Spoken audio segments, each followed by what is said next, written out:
Startuprad.io, your podcast and YouTube blog covering the German startup scene with news, interviews, and live events. Hello and welcome everybody. This is Joe from Startuprad.io, your startup podcast and YouTube blog from Germany. I'm here, as you may see from the background as well as hear from the noise. I'm still here around at Aufschwungmesse in lovely Frankfurt in the very nice and very old stock exchange building that I posted some pictures on down here in the show notes in Instagram. Today, I do have a real seal with me, an ITSeal. Close, yeah. Your name is? My name is David Kelm. I'm from ITSeal, startup in the area of cybersecurity, but we're not, we are not Navy SEALs. It was the first thing that came to my mind when you wrote me an email, but it's actually for Social Engineering Analytics Lab. Yeah, that's correct, yeah. And okay.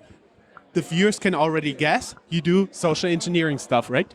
Yeah, that's correct. So we try to trick humans, trick employees, manipulate them somehow into opening things, into handing out information or letting us into a building, for example, transferring money to a different bank account. These are these things that real attackers do these days, and we try to do them as well and try to train the people to get more secure against this. I see, and actually you're not going to take the money, you're not taking anything outside of the building, but actually you're a cybersecurity firm that is acting like an intruder and actually helping to people to learn, to understand, and be aware of what they're doing, right? Exactly, yeah, we're the good guys. You're the good guys, and actually your SEAL career started with a master thesis, you told me, right? That's correct, yeah. I think it was 2014 in Darmstadt. Young guy. At the Technical University in Darmstadt. I did my master thesis about that topic to see how vulnerable are companies, to measure that. And to measure that, you have to simulate these attacks and see how the people react. And then in the next step, we started and see, okay, how we can we train these people to get more secure, to behave more secure in these times. So.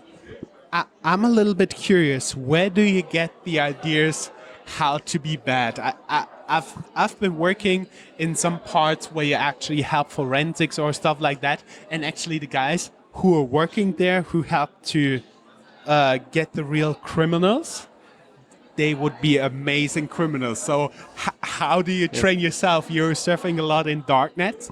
Yeah, of course, we research in the dark side, let's say like this. So on one hand, we see, okay, what attacks are really made public by the victims, that we can see, okay, what are the most efficient, most happening attacks. But on the other hand, we also collaborate with the BSE, for example, the Federal Government Office for IT Security. Yeah, Federal Office of Federal Office of IT Security, Bundesamt für Sicherheit in der Informationstechnologie, for everybody who doesn't know German. Yes, we know some people there and have some contact. So from time to time, we can see and talk there to some criminals as well and see, okay, how do they think? But in the end, it's all about being creative. So you have to come up with your own ideas. So what would people fall for? For example, we talk to our customers, ask them for ideas. What would be a real scenario? What could happen? What would be successful for that company? Because, of course, for every industry area, you have different kind of attacks, different cover stories that you can talk about. If you go to a chemical company, it's different than a hospital. It's different than some public service organization. So. That's a quote made to just promote this video. To be a bad guy, you need to be creative. Okay, love that one. Especially in the area of social engineering, you really need to but that's all. You just need to be creative, and it's just about being flexible enough and tricking people into something. But it doesn't work all the time, right? So you think about a certain methodology, everybody is aware of it, and you have to come up with something new. Manipulative, right? Yeah, that's correct, of course. The people, we focus on training the people. So they get more secure with the time, and of course the attackers change. So we, as we want to simulate the real attacks, we change as well. We have to adjust our attacks there. Yes. And from what I understand about your business, you basically crawl through all the publicly available data of certain groups of employees, Correct, yeah. try then to tailor phishing messages and get people to click on certain links. And every time they do that, there's a number popping up on your monitor, and people in this area need a little bit more training. Yes, that's true. So we crawl, for example, especially job review websites like Glassdoor, like Kununu are really, really interesting for the real attackers, and also these HR sites like LinkedIn, for example, their attackers can find a lot of information about the companies. So that's what we do basically as well. We research what information we can get there, and then we tailor the attacks individualized to the people. Just out of curiosity, what would be your recommendation? What should be included in your, what should not be included in your LinkedIn profile? So you should definitely not make publicly available your contacts, because the contacts are really, really interesting for the attackers. I can just send you an email in the name of a contact. Hey, didn't we just talk about that in the link? And if you really have been in contact, it can be very, very hard to identify this. Furthermore, to have private information like you're going on a vacation or your hobbies, what are you interested in, that can be really a lot of information. It's okay to share this with your contacts, so with the people you know, but do not make them publicly available. That's really, really dangerous. Uh-huh. And I would be curious, what are you getting, for example, as a potential cyber attacker from websites like Glassdoor? What do they tell you? So they tell us something about the benefits, how the company works internally. So how are their processes look like? For example, do they have an internal doctor? Do they have a cafeteria? Do they have some insurance things? And Can you bring your pets along? exactly, these are things that we can, in the next step, can use when we formulate, when we create the attack, and we just know, okay, we send an email in the name of the CEO. And then we know what he should announce. For example, new sport course for yoga, for business health, or something. Or what just I had in mind when I looked through a company that would have pets, I would just send out an email. There's a dog at the reception. Who knows it? Please click here. Yeah, that's quite a good idea. Yeah, I like it. Oh, I would be such a good criminal. Yeah, well, we always ask our customers, as I said, because everybody has some good ideas how to trick people, and as you see, it's quite fun to think about these. But it's of course it's very important. That's one of our company things that we say. Okay, we want to stay respectful, so we do not put the people in too much pressure, too much. Yet we do not want to make use of fear, because that's what criminals often do. But in the end, we do not want that people go home with a bad feeling and they are pissed off their company, of their employer, and then just everything is bad. We do not want to be this part of the world to make the things worse. So from what I understand, you group the employees of the respective companies, and then basically you are analyzing the security behavior of those bigger or smaller groups, right? Exactly. Everything is anonymous, so it's not. We cannot say, "Yeah, you clicked, so we kick you out, and then we are more secure." That's exactly the thing that we do not want to happen. So everything is anonymous, especially in Germany. That's really important because we talk a lot to workers' council, and there are many questions come there because they are really worried that their employees, that their co-workers are not secure and have some disadvantages in the end. But we always say, okay, it's about the training. For everybody, it's important. Even in the private area, everybody needs this. It needs to get more secure. And then in the end, the worker council is on our side usually as well. And funny thing, because the workers' council is so worried, is you told me at the beginning, it's usually the executives who are most receptive for the phishing, at least in the beginning of your training, right? Yeah, that's true. Like the management level, they click the most in the beginning. It's definitely true.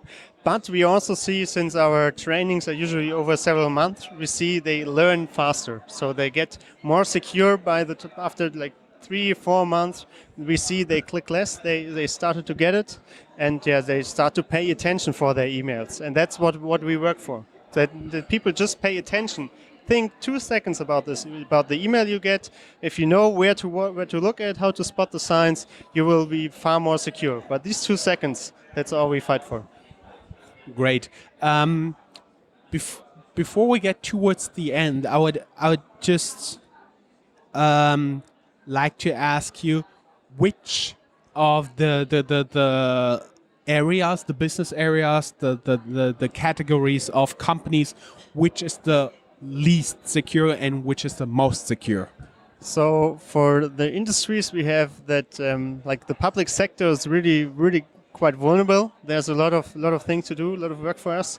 But the same is true for hospitals, because we have a lot of people. They have a lot of stress, and it's not their business to read emails. I can understand. Within companies, we see that especially the finance department and the HR department, they are quite secure. You wouldn't imagine that, because attackers often send out fake invoices or fake applications. That's one of the most usual patterns, because you need to open the attachment there. But still, probably that's the reason, because these people are more used to watching out if this email is real, if they really should click it. And in the end, we have far harder time to make these people click. Instead, if you look at the IT people, developers, admins, they are not that secure as they think usually. So they do not look at their emails that well, that specific. And we talked before, strong recommendation from your side is always do two-factor authentication. Yeah, that's definitely a good idea. So always two-factor authentication, and 123 is not a secure password, right? It's really not. Password should be definitely longer, but I can really recommend you to use a password manager. We talked about it before. That helps really to have strong, long passwords, and you do not have to remember all of them. You just have them all safely secured. Only the password for your password manager, and 123 Yes. is no secure password there, right? Yeah, exactly. There should be a really strong, longer password as well, and that one you really have to remember. Then, if not, you really have a problem. Happens sometimes. Yeah, actually, what I realized, because sometimes I run my passwords through some testing engines, and what's usually very good is when you use local dialects. For example, Frankfurt dialect. I do believe there is not one engine out there that tries to crack passwords with Frankfurt dialect. Gute wie? Okay, yeah, that may be a good hint. I always use a whole sentence and always use the first letter, or try to exchange it with a number sometimes, and then just it's really fast to type and really easy to remember. That's good. I see. That is good. And we are here at Aufschwungmesse in lovely Frankfurt. And what are you guys looking for here and in general?